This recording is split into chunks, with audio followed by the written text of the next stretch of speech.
को लाइक और सब्सक्राइब करें।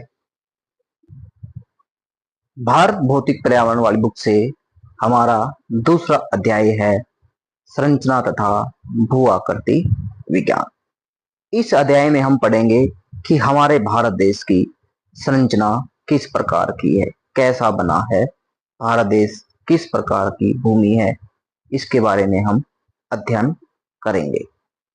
भारत देश के हम जो अध्ययन करेंगे उसमें से है हमारा प्रायद्वीपीय खंड, सिंधु गंगा ब्रह्मपुत्र का मैदान, हिमालय तथा अतिरिक्त पर्वतमालाएं।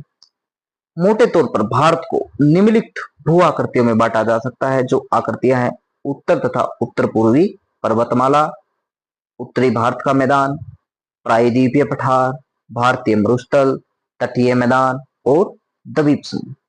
इनके बारे में हम अध्ययन करेंगे।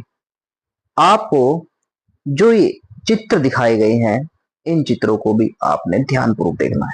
जैसे एक गोर्ज का चित्र है, ये नदी द्वारा बनाया गया है। जब नदी अपनी घाटी को ज्यादा गहरी और संकरी कर लेती है तो इसे गोर्ज कहते हैं। ये प्रश्न कई बार 1 नंबर में पूछ लेते हैं, या ये चित्र दिखाकर आपको 3 नंबर का क्वेश्चन भी बना सकता है। ये किसके द्वारा बनी स्थलाकृति है और ये क्या दर्शा रहा है, आपने इसको अच्छी तरह से अध्ययन इसका करना है। उत्तर तथा उत्तर पूर्वी पर्वतमाला के बारे में पढ़ेंगे। उत्तर पूर्वी पर्वतमाला की क्या विशेषता है, प्रश्न यही आ सकता है। उत्तर पूर्वी पर्वतमाला की विशेषता बताइए। भारत में जो मैप में जो क्वेश्चन आ सकते हैं वो आपसे पूछेगा K2 बताइए। K2 पर्वत है, ये रहा K2 पर्वत, कराकोरम पर्वत कहते हैं इसको, कराकोरम पर्वत में है K2। नंदा देवी पर्वत, कौन सा पर्वत? नंदा देवी पर्वत हो सकता है। नंदा देवी पर्वत बताइए। नामचा बर्मा पर्वत, नामचा बर्मा पर्वत आपने देख लिया ध्यानपूर्वक। कंचनजुंगा पर्वत, कंचनजुंगा पर्वत को आप देख लीजिए, ऐसे चोटी बनाकर आपने ऐसे इनको लिखना है, कंचनजुंगा पर्वत। 1-2 पर्वत और चोटियां है जो आपने अच्छी तरह से याद करनी है। जैसे दक्षिण में अनाईमुडी पर्वत, अनाईमुडी पर्वत चोटी आपने याद करनी है। इसी तरह से महेंद्रगिरी, महेंद्रगिरी आपको यही मिलेगी चोटी, महेंद्रगिरी चोटी आपने याद करनी है। कई बार मैप में पूछा गया है सतपुड़ा पहाड़िया बताइए, ऐसे दे देगा, या इस देगा पहाड़ी का नाम बताइए। सतपुड़ा पहाड़ी, ऊपर विंध्याचल पहाड़ी, महादेव पहाड़िया। जो पठार है, ये पठार को कई भागों में बांटा गया है। आपको जो बताया गया था, पठार को कई भागों में बांटा गया है। नीचे वाले पठार को दक्कन का पठार कहते हैं। दक्कन के पठार के ऊपर ही मालवा का पठार, छोटा नागपुर का पठार, शिलांग का पठार या मेघालय का पठार के कार्बी एंगलोंग का पठार भी इसे कहते हैं। ये देखिए साथ में आपको यहाँ लूनी नदी मिलेगी। वैसे तो अपवाह तंत्र वाले में आएगी, एक बार यहाँ भी देख लीजिए। लूनी नदी कई बार पूछी गई है। महानदी, महानदी को भी आपने अच्छी तरह से मैप के लिए याद करना है। गंगा नदी, गंगा नदी की सहायक नदी यमुना नदी को भी आपने अच्छी तरह से याद करना है। ब्रह्मपुत्र नदी, देखिए तट, पूर्व वाले तट को कोरोमंडल तट कहते हैं और इसके ऊपरी वाले भाग को उत्तरी सरकार तट। इस वाले तट को, पश्चिमी तट को मालाबार तट कहते हैं। अगर ऊपर वाला को पूछे तो इसको कोणक तट, नीचे वाले को कन्नड़ तट कहते हैं। मालाबार को तट को आप याद कर सकते हैं। यहाँ पर बहुत सारी बंदरगाहें हैं, लोग माला माल हो गए हैं। और इस साइड कोई बंदरगाह नहीं है, ये कोरामंडल है। इसे ऐसे कोरोमंडल तट के नाम से इसे आप याद कर सकते हैं। मन्नार की खाड़ी आपने अच्छी तरह से याद करना है। अंडमान निकोबार द्वीप समूह है, ये लक्ष्य द्वीप समूह है। अरब सागर है, बंगाल की खाड़ी, इन्हें आपने अच्छी तरह से याद करना है। उत्तरी भारत का मैदान, हिमालय का चित्र है ये, इसको अच्छी तरह से देख लीजिए, कई बार आया है। और ये 3 नंबर के क्वेश्चन में दे देगा निम्नलिखित क्या किस चीज की आकृति है, तो आपने बतानी है हिमालय की आकृति है, और ये वृद्ध हिमालय की आकृति है जो बर्फ से ढकी हुई है।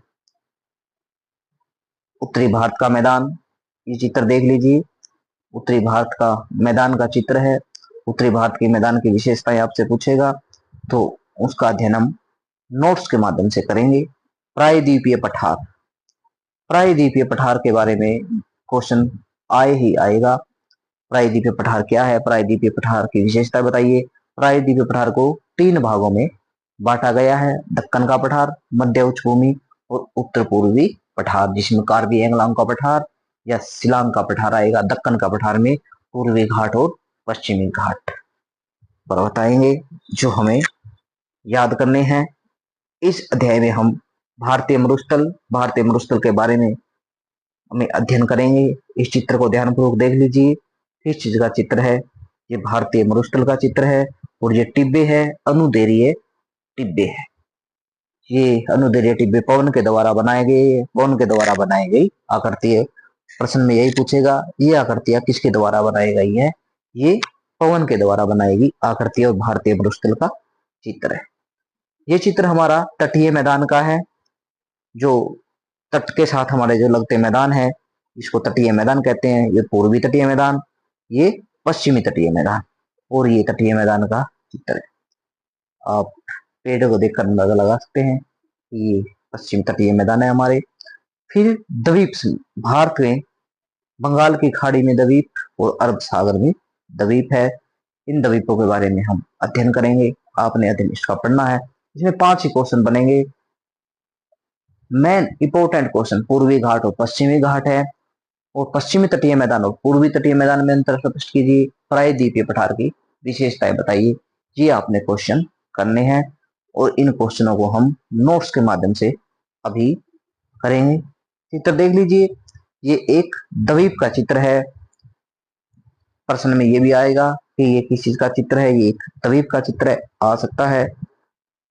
आइए हम नोट्स के माध्यम से इस अध्याय को पूर्ण रूप से संरचना तथा भू आकृति विज्ञान, संरचना तथा भू आकृति विज्ञान हमारा जो भारत का हिस्सा है, ये किस प्रकार अस्तित्व में आया, पृथ्वी जब बनी कैसे बनी, किस प्रकार की हलचलें हो रही थी, और जो हमारे भारत की भूमि कैसी बनी, किस प्रकार की भूमि दिखाई देती है, यहाँ पर क्या क्या पाया जाता है, इसके बारे में हम अध्ययन करेंगे।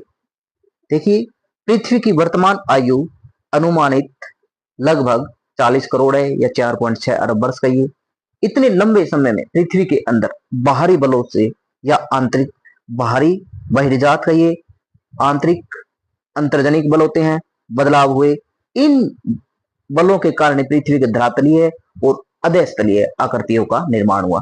धरातलीय धरातल के ऊपर, अधस्तल धरातल के नीचे। पृथ्वी की प्लेट विवर्तन की हलचलों के कारण अनेक आकृतियों का विकास हुआ। करोड़ों वर्षों पहले इंडियन प्लेट भूमध्य रेखा के दक्षिण में थी। बहुत सारी हलचलें हुई, सभी महाद्वीप एक जगह पर इकट्ठे थे, ये टूटने लगे। जो इंडियन प्लेट थी ऑस्ट्रेलियन प्लेट का हिस्सा थी। ऑस्ट्रेलियन प्लेट उत्तर पश्चिम में चली गई और उत्तर की तरफ इंडियन प्लेट उत्तर की तरफ खिसक गई थी। ऑस्ट्रेलियन प्लेट दक्षिण पूर्व में गई थी और इंडियन प्लेट हमारी उत्तर की तरफ खिसक गई थी और ऑस्ट्रेलियन प्लेट से टूट गई थी। जो हमारी इंडियन प्लेट है ऑस्ट्रेलियन प्लेट का ही एक हिस्सा है। काफी करोड़ों वर्षों के दौरान यह प्लेट कई हिस्सों में विभाजित हो गई और ऑस्ट्रेलियन प्लेट दक्षिणी पूर्व तथा इंडियन प्लेट उत्तर की तरफ खिसकने लगी।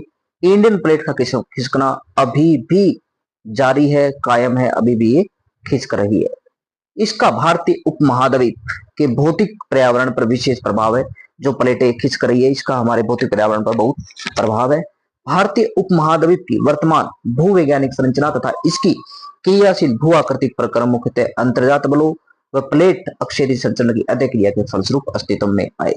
जो हमारा भारत देश बना ये अंतर्जात बलों के कारण और प्लेटों के अक्षैतिज गति के कारण बना था। आइए अब हम उनका भूवैज्ञानिक संरचना तथा सेल समूह के आधार पर भारत को 3 भूवैज्ञानिक खंडों में विभाजित किया जाता है। ये खंड कौन कौन से है? प्रायद्वीपीय खंड, हिमालय पर्वतमाला और अन्य प्रायद्वीपीय पर्वतमाला, सिंधु गंगा का मैदान। भूवैज्ञानिक दृष्टि से भारत को 3 भागों में विभाजित करते हैं। एक तो प्रायद्वीपीय खंड, प्रायद्वीपीय भारत जो हमारा दक्षिण का भाग है, इसको प्रायद्वीपीय भाग कहते हैं। प्रायद्वीपीय भाग मतलब जिसके 3 भूमि का ऐसा भाग जिसके तीनों ओर पानी, उसे प्रायद्वीपीय भाग कहते हैं। और उत्तर में उत्तर पूर्वी पर्वतमाला, उत्तर पूर्वी पर्वतमाला, वृद्ध हिमालय, मध्य हिमालय और शिवालिक हिमालय, इसकी ये 3 श्रेणियां हैं। और बीच में उत्तर गंगा का मैदान, सिंधु गंगा का मैदान, उत्तर विषय मैदान। हम भारतीय, अगर मुख्य रूप से हम भारत को 6 भूभागों में विभाजित करते हैं। ये भारतीय मरुस्थल है, भारतीय मरुस्थल के बारे में भी हम पढ़ेंगे। अरावली पर्वत श्रेणी को ध्यानपूर्वक देख लीजिए, क्योंकि बार बार आएगा ये प्रश्न जब प्रायद्वीपीय पठार की विशेषताओं के बारे में हम पढ़ेंगे। ये मालवा का पठार है, जब पठारी विस्तार आएगा। छोटा नागपुर का पठार, ये शिलांग या कैरबी अलोंग का पठार है। पूर्व की ओर पूर्वी घाट, पश्चिम की ओर पश्चिमी घाट, और ये तटीय मैदान है। ये पूर्वी तटीय मैदान है, ये पश्चिमी तटीय मैदान है। कोरोमंडल तट, मालाबार तट। भारत के सभी राज्य आपने याद करने हैं, पहले भी सभी राज्यों को याद करवा दिया गया है। 28 के 28 राज्य और 8 केंद्र शासित प्रदेश आपने याद करने हैं। उत्तर हिमालय का विभाजन अब उत्तर व उत्तर पूर्वी पर्वतमाला, प्रश्न यही आएगा, उत्तर व उत्तर पूर्वी पर्वतमाला की विशेषता बताइए। उत्तर तथा उत्तर पूर्वी पर्वतमाला में हिमालय पर्वत, जो पूरा हिमालय पर्वत है, और उत्तर पूर्वी पहाड़ियां शामिल है। इन पर्वतमालाओं की उत्पत्ति विवर्तन की हलचलों से हुई है। तेज बहाव वाली नदियों ने इसे अपरदित कर दिया है, काट दिया है। जो हिमालय पर्वत है, तेज बहाव की नदियां रहती है, हिमालय पर्वत को इन नदियों ने काट दिया है। अभी भी ये पर्वतमाला युवावस्था में है। इस पर्वतमाला की लंबाई 2500 किलोमीटर है और चौड़ाई 160 से 400 किलोमीटर तक है। कहीं पर 160 है तो कहीं पर 140 है। अलग अलग पूर्व में इन पहाड़ियों को अलग अलग नाम पर जाना जाता है। मिजोरम, नागालैंड, मणिपुर में यह उत्तर दक्षिण में फैली है। यह पहाड़ियां उत्तर में नागालैंड की तरफ, मणिपुर की तरफ। इन पहाड़ियों को पटकोईबूम, नागा पहाड़ियां और मणिपुर पहाड़ियों के नाम से भी जाना जाता है। मिजो पहाड़ियां, गारो खासी की पहाड़ियां यहीं पर स्थित है।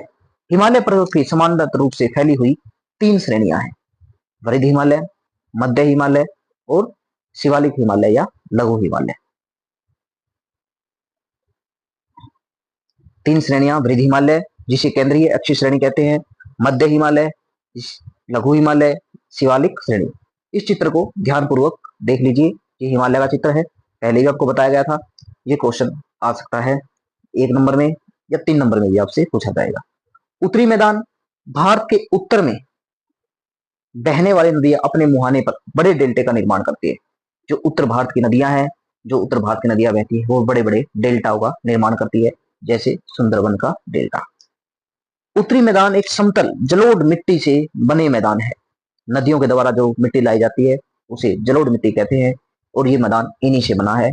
इसे समुद्र तल से ऊंचाई 50 से 100 मीटर तक है। जो उत्तरी मैदान की लंबाई है वो 50 से 100 मीटर तक है। ब्रह्मपुत्र नदी अपनी घाटी में उत्तर पूर्व से दक्षिण पश्चिम दिशा में बहती है। यहाँ कई प्रकार की फसलें जैसे गेहूं, चावल, जूट और गन्ने की फसलें उगाई जाती है। इसलिए यहाँ जनसंख्या का भी घनत्व बहुत अधिक पाया जाता है। आपने उत्तरी मैदान के बारे में ये सब याद करना है। उत्तरी मैदान का चित्र देख लीजिए, किस मैदान का चित्र है? उत्तरी मैदान का चित्र है प्रायद्वीपीय। मुख्य उच्च लक्षणों के आधार पर प्रायद्वीपीय पठार को 3 भागों में विभाजित किया जाता है। दक्कन का पठार, दक्कन के पठार, अगर विशेषताएं पूछ ले आपकी, दक्कन के पठार में पूर्वी घाट और पश्चिमी घाट, और इसमें महत्वपूर्ण प्रश्न भी यही है कि पूर्वी घाट और पश्चिमी घाट की विशेषताएं बताइए। आपने पूर्वी घाट और पश्चिमी घाट की विशेषताएं बतानी है। पश्चिमी घाट, पश्चिमी घाट, पूर्वी घाट और सतपुड़ा और महादेव स्थित है। प्रायद्वीपीय खंड, प्रायद्वीपीय खंड जो हमारा प्रायद्वीपीय भारत है, ये भारत ये प्राय प्राचीन नीस और ग्रेनाइट चट्टानों से बना हुआ है और ये एक प्राचीन भूखंड है जो कटा फटा भूखंड है। प्रायद्वीपीय पठार नदियों के मैदान से 150 मीटर ऊंचाई पर स्थित है और ये तिकोने आकार का है। कैसे आकार का है? तिकोने आकार का भूखंड है जिसकी ऊंचाई 600 से 900 मीटर है। इसकी सीमा उत्तर पश्चिम में दिल्ली कटक से, पूर्व में राजमहल पहाड़ियां, गिर पहाड़ियां, पश्चिम में गिर पहाड़ियां जो राजस्थान में है, दक्षिण में इलायची पहाड़ियां प्रायद्वीपीय पठार की सीमा तय करती है। प्रायद्वीप पठार के उत्तर में शिलांग और कार्बी एलांग का पठार इसी भूखंड का विस्तार है। प्रायद्वीपीय भारत अनेक पठारों से मिलकर बना है, जैसे हजारीबाग का पठार, रांची का पठार, पलायू पठार, मालवा का पठार, कर्नाटक पठार, कोयम्बटूर पठार। यह भारत के सबसे प्राचीनतम, सबसे पुराने भाग में से एक और सटीक भाग है। प्रायद्वीपीय पठार मुख्यतः प्राचीन नीस व ग्रेनाइट चट्टानों से बना है। यह पठार भ्रंश से प्रभावित है। यहाँ की नदियां नर्मदा, ताप्ती और महानदी की रिफ्ट घाटियां, सतपुड़ा ब्लॉक पर्वत यहाँ पर स्थित है। कई बार प्रायद्वीपीय पठार की विशेषता न पूछकर कार्बी एंगलांग और शिलांग के पठार की विशेषताएं पूछ लेता है। सभी पठारों की एक जैसी विशेषताएं, ये कटे पटे हैं, ये प्राचीन पठार है। लेकिन थोड़ा सा आपको बता दें, कार्लिंग का पठार, मेघालय पठार, ये पूर्व की साइड में है, ये पूर्व पठार के भाग और इसी पठार के ये भाग। जैसे छोटा नागपुर का पठार छत्तीसगढ़, झारखंड और बिहार में है। आपको छोटे नागपुर पठार, इनके बारे पठारों की, सब पठारों की एक जैसी विशेषताएं हैं। यहाँ पर काली मिट्टी पाई जाती है। उच्च उचावच जो हमारी संरचना है, उसके आधार पर पठार को 3 भागों में बांटा गया है। दक्कन का पठार, मालवा का पठार और छोटा नागपुर का पठार। प्रश्न में कई बार यही पूछा, दक्कन के पठार की विशेषताएं बताइए। अगर दक्कन के पठार की विशेषताएं ना पूछेगा तो पूछेगा पश्चिमी घाट और पूर्वी घाट में अंतर स्पष्ट कीजिए। दक्कन के पठार में पूर्वी घाट और पश्चिमी घाट ही है। आपने पूर्वी घाट और पश्चिमी घाट वाला क्वेश्चन याद करना है। पश्चिमी घाट, पूर्वी घाट, पूर्वी घाट और उत्तर में सतपुड़ा और महादेव पहाड़ियां स्थित है। दक्कन के पठार में पश्चिमी घाट है, पूर्वी घाट है और इसके उत्तर में सतपुड़ा पहाड़ियां है और महादेव पहाड़ियां है। ये दक्कन के पठार के बारे में बताया गया था। दक्कन के पठार में अब पश्चिमी घाट, जो पश्चिमी घाट को कई स्थानीय नाम से जाना जाता है। जो पश्चिमी घाट है, जो महाराष्ट्र में इसको सह्याद्री के नाम से जाना जाता है, कर्नाटक और तमिलनाडु में नीलगिरी और केरल में इलायची या अन्नामलाई की पहाड़ियों के नाम से जाना जाता है। पश्चिमी घाट लगातार एक श्रेणी के रूप में है। ये उत्तर से दक्षिण तक 3 तरह, इसमें पाल घाट, भोर घाट और थाल घाट। ये थाल घाट है, इसको थाल घाट कर लेना, 2 बार पाल घाट बताया गया है। इस पर्वत की औसत ऊंचाई आपने इनको पॉइंटों में याद करना है।